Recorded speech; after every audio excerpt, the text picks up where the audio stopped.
गरीब की बारिश। शहर की कच्ची बस्ती में एक गरीब मजदूर कालू रहा करता था।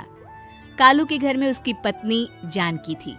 जानकी लोगों के घरों में झाड़ू पोछा करके कुछ पैसे कमा लेती थी और वहीं कालू किसी तरह मेहनत मजदूरी करके 2 वक्त की रोटी का जुगाड़ कर लेता था।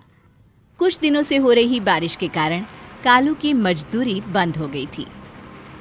अरे जानकी, इस बार तो बरसात ने हद ही कर दी, रुकने का नाम ही नहीं ले रही। कुछ समझ में नहीं आ रहा, अगर इसी तरह काम पर नहीं गया तो 2 वक्त की रोटी का जुगाड़ कैसे होगा। अरे तुम चिंता क्यों करते हो, बारिश का क्या है, 1 आध दिन में रुक जाएगी और उसके बाद में फिर से काम शुरू हो जाएगा। अरे 3 दिन तो हो गए, बरसात तो रुक ही नहीं रही है और आगे भी रुकने के कोई आसार नहीं दिख रहे। तो क्या हुआ, तुम्हारा काम बंद हुआ है ना? मैं तो अभी भी लोगों के घर झाड़ू पोछा करने जाती ही हूँ। मेरे पगार से कुछ दिन तो निकल ही जाएंगे। अरे घर का खर्चा तो हम किसी तरह चला लेंगे जानकी, लेकिन ये जो छत टपक रही है इसका क्या करेंगे? ये बात तो आपकी सही है।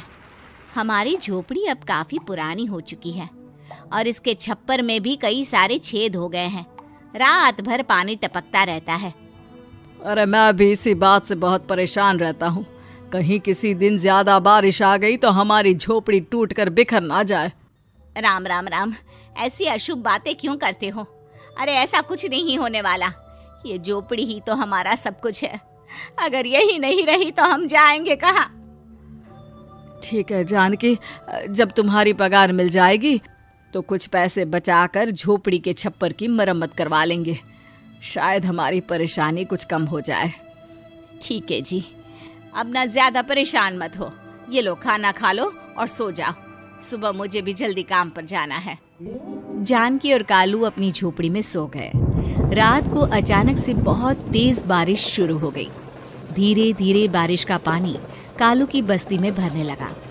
पानी भरते भरते झोपड़ी के बाहर तक पहुंच गया था। सुबह के वक्त जब कालू और जानकी सोकर उठे, हे भगवान, ये क्या हो गया? बारिश का पानी तो हमारे घरों तक पहुंच चुका है। अब मैं काम पर कैसे जाऊंगी? रहने दो जानकी, तुम आज काम पर मत जाओ। ऐसे पानी से निकल कर जाओगी और बीमार पड़ गई तो लेने के देने पड़ जाएंगे। लेकिन अगर नहीं गई तो मालकिन लोग नाराज हो जाएंगे। आप जानते हैं ना, बड़ी मुश्किल से 1 दिन की छुट्टी भी नहीं देती है। अरे लेकिन जानकी, झोपड़ी के बाहर तो पूरी बस्ती में पानी भरा है, तुम जाओगी कैसे? जानकी जैसे तैसे करके काम पर चली जाती है, लेकिन अगले दिन फिर से बहुत ज्यादा बारिश होती है और बस्ती में ज्यादा पानी भर जाता है।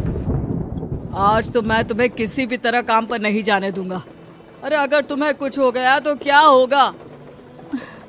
ठीक है, तुम ठीक ही कहते हो, आज नहीं जाती। अगर मालकिन नाराज हो गई तो मना लूंगी किसी तरह।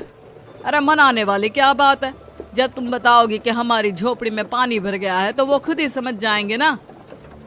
अगले 2 दिन तक तेज बारिश होने की वजह से जानकी, कालू और आसपास की बस्ती में रहने वाले सभी लोगों के घरों में पानी भर जाता है, जिसकी वजह से जानकी काम पर नहीं जा पाती। और 3 दिन के बाद जैसे ही जानकी काम पर पहुंचती है, कहाँ थी तुम? पिछले 3 दिनों से काम पर क्यों नहीं आई? मेम साहब, क्या बताऊं, इतनी ज्यादा बारिश हो रही थी, हमारी पूरी बस्ती में पानी भर गया है और उससे भी ज्यादा तो मेरी झोपड़ी के अंदर पानी भर गया। आप ही बताइए कैसे आती मैं? इसका मतलब ये हुआ कि बारिश होगी तो तुम काम पर नहीं आओगी? ना ना, मेरे कहने का ये मतलब नहीं था मेम साहब। तुम जानती भी हो 3 दिन से कितनी परेशानी हो रही है मुझे। सारा काम मुझे खुद करना पड़ा। माफ